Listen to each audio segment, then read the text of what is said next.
Good morning.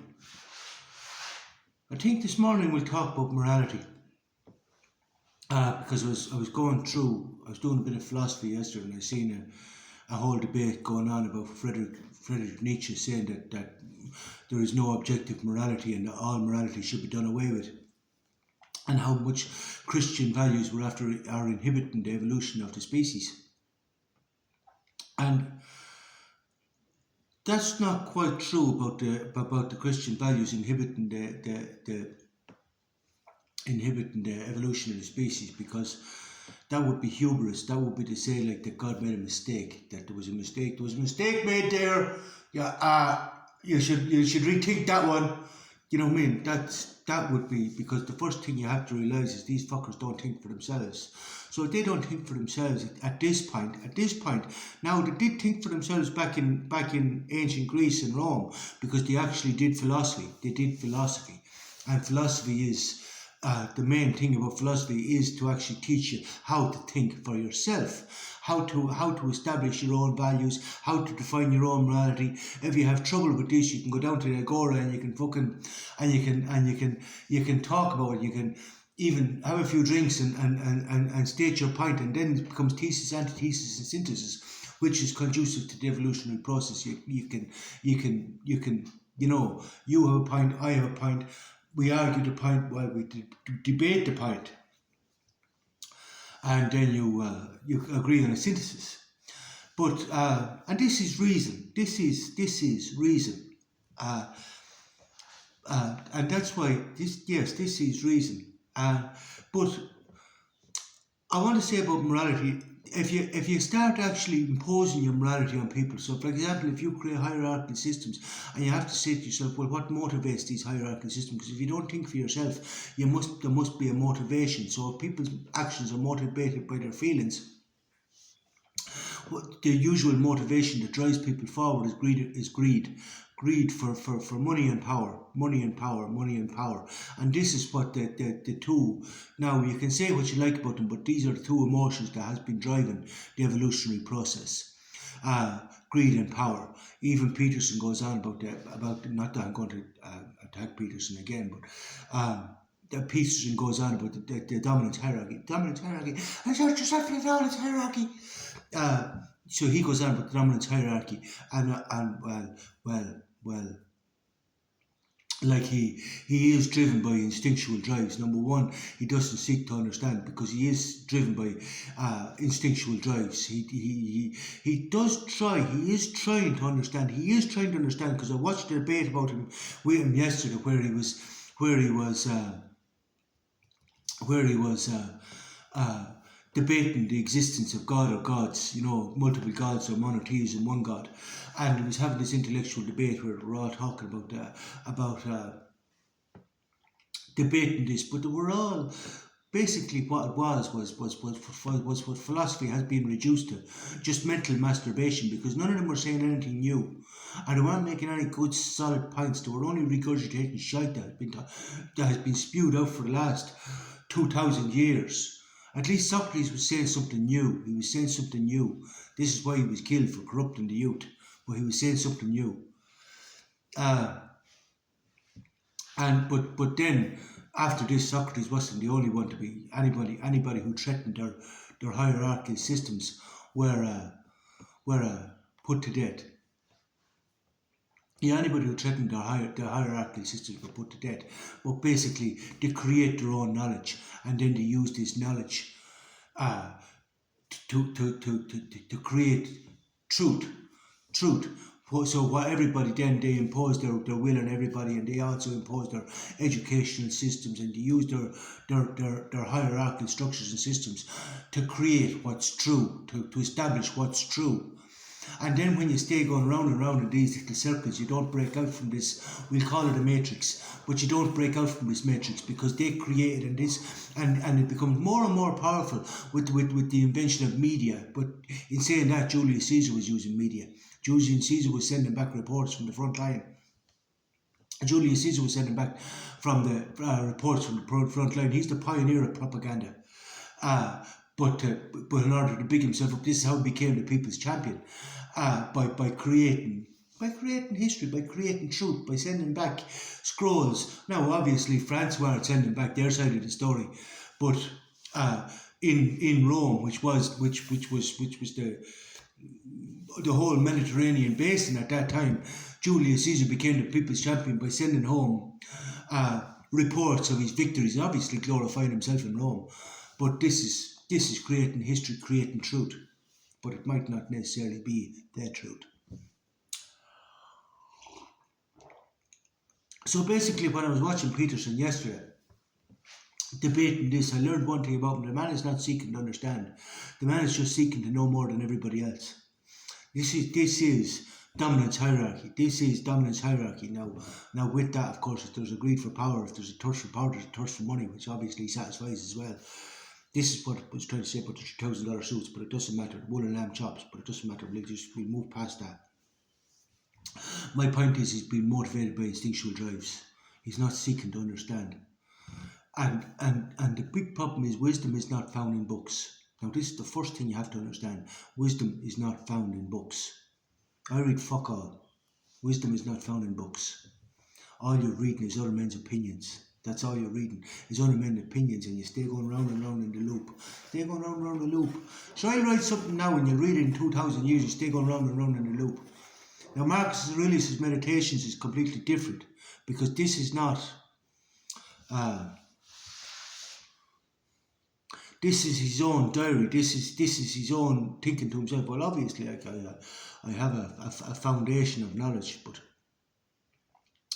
but wisdom is found by thinking for yourself, by contemplating your conceptual experiences, by talking to yourself, by talking to the universe, and then looking, watching everything, correlating everything, looking for the patterns, seeking to well, when you do, like for example, I have a certain amount of philosophy, but you have to question that philosophy. For example, Nietzsche. Yesterday I was looking at a debate in which they were talking about morality, and Nietzsche was saying that there's no objective reality, and he wanted a revaluation of all values, and how the Christian values and Christian morals were inhibiting the evolution of the species. Now, it's not that there is no, and then there was the usual bullshit argument, but I've seen it so many times before I didn't bother getting into it.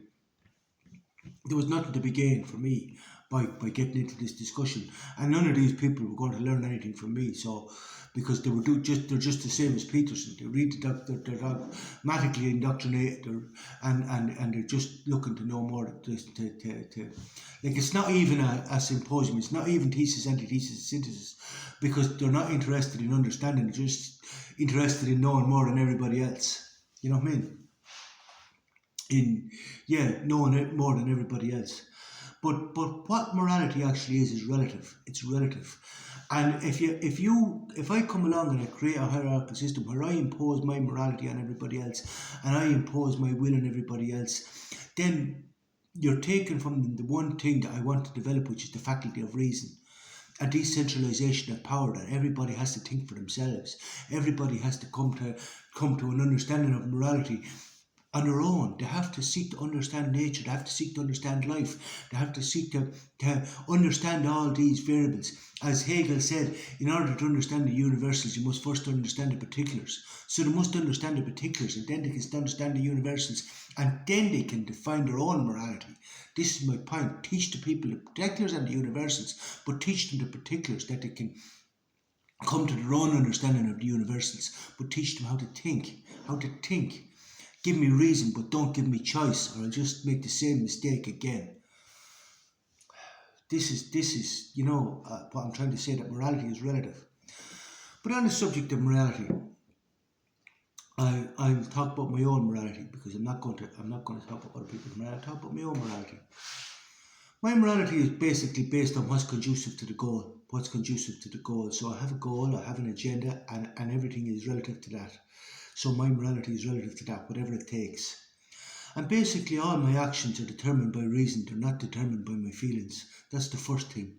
Because if they were determined by my feelings, then I would be susceptible to the instinctual drives kicking in and taking over, such as greed and lust. Greed and lust are instinctual drives. So, for example, greed is what has driven the evolutionary process to date, up to now. Peterson can talk about his lobsters, but it's time to change this. This is what Nietzsche talked about, the overcoming of man. Man is just a bridge. But in all Peterson's knowledge, he can't seem to grasp this. We want to break out from this lobster fucking thing, this whole fucking theory of the lobster thing. The whole thing is I want to break out from it. I want to do something different. I want to overcome man, the next stage in our evolution. Because what's happening at the moment is man is developing AI, and all our progression is to AI. We're not actually progressing as humans. We're not evolving. AI is evolving, and then they will become the next life form, and we will become surplus to requirement. We will become extinct. So my agenda is thesis and antithesis. Again, I would be the antithesis in this regard. I want to evolve the human. I want to develop the faculty, help people develop the faculty of reason, think for themselves, a decentralization of power, and improve body as well as mind. Bigger, stronger, faster, a faculty of reason and ability to think for oneself and expand one's consciousness by whatever means necessary. And what I mean by whatever means necessary, it means that ignorance is the greatest oppressor to virtue. If you start imposing your morality on things, this is the fucking end. And this is what Nietzsche was saying about the morality. When you start imposing your morality on everything, you're inhibiting the evolution of the species while you're developing AI, your predecessor, would be a predecessor, yeah. You're developing this and basically you're slitting your own fucking throat. But I want to be the antithesis to this. I want to develop the human. Now, I want to develop the human. Now there are several ways that this has to be done. So I'll give you an example how my morality is how everything is with reason and not my feelings. The other day, a girl who lives in Korea messaged me and she said she wanted to study in Ireland. She wanted to study English in Ireland. And I said, well, can't you learn English there? And she said, well, I want to study in a native-speaking country. And I said, well, fair enough. But I said, I'm not going home for a long time. I can't. I said, it's not that I can't go home, but I'm not sure I can go home without consequence. And I have no wish to go home. I have things to do in this part of the world. But I made her a proposal. I said, you can fly me to Korea and I will clean your apartment, make you coffee in the morning. I'll teach you English and philosophy. And I said, I'll do your personal training in the gym. I said, for accommodation, food, and a small amount of money for my own personal expenses. Now, I think that's a very, very reasonable offer. But my reasoning behind this, it is a very reasonable offer. The reason behind this is because she speaks Mandarin, Korean, and has a master's in economics. Now, the other day, I was sort of set up for this because the other day I always say art is the highest form of abstraction and not maths. And I said I've little or no use for maths. But then the other day when I was discussing with Dr. Segrue, or I was commenting on Dr. Segrue's video on aesthetics, I was saying art is the highest form of abstraction. But he was already after saying about the maths that went into the architecture, the beauty of these mosques and churches, for instance, Hagia Sophia in Istanbul, and he said that the maths that must have went into the architecture of these buildings, the design and architecture of these buildings was the math that went into them. And I said, that's fair enough, yeah. And then I shot myself in the foot because I sort of said when they were talking about the beauty, the aesthetics of beauty, I said, well, the Fibonacci sequence is determines a lot of beauty. I said, and the golden ratio in the face, this is from Renaissance times. Artists start using the golden ratio, and this determines beauty. The golden ratio, the proportions of the face, is a determining factor in beauty. So this is again reoccurring pattern stroke nature. But so I sort of shot myself in the foot, and I sort of said to myself, well, maths obviously has a big role to play. But I said, when it comes to economics, then I'm not a big fan of economics, because in the West anyway, they just stay doing the same old shit over and over again. And again, I'll say about maths can only be as good as the logic that you actually start with. So I'm sort of hoping like that if I teach English and philosophy, you can come up with a different, you can utilize both the economics and the philosophy to come up with a different result. The Chinese are doing something different, and I want to do something different, but I may talk about that in another video. Good morning.